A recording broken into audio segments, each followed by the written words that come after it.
Let us pray. O God, who have made the blood of martyrs the seal of Christians, mercifully grant that the being which is your church, watered by the blood shed by Saints Wanga and his companions, may be fertile and always give you an abundant harvest. Through our Lord Jesus Christ, your Son, who lives and reigns with you in the unity of the Holy Spirit, one God forever and ever. Remain silent.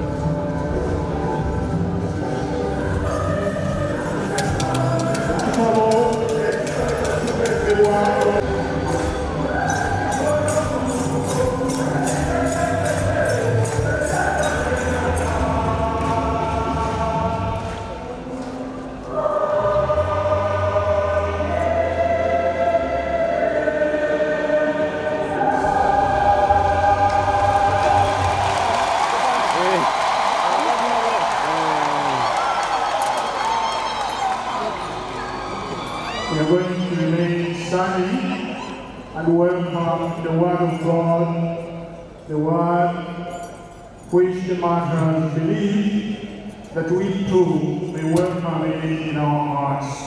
Tugarawingira, tugalengatikiride, ekigambo kya Katonda kyanirize, essanyu ate ne mulamu bwaffe kibukyuse nga bwe kyakyusa obw'abajulizi.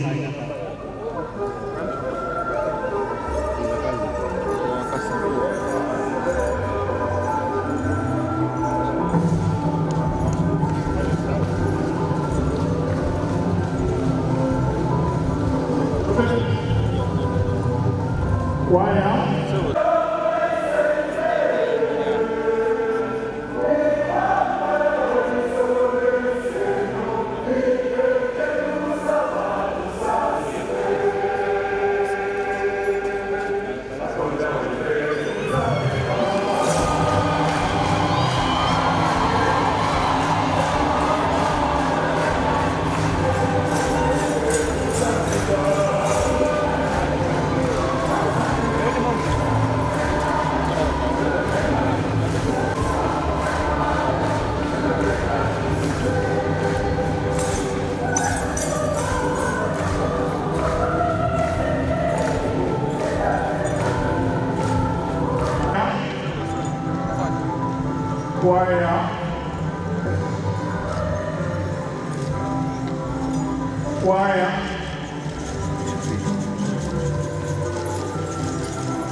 Musonyiweko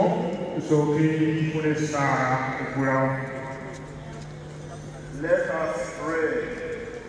O God, who have made the blood of martyrs the seal of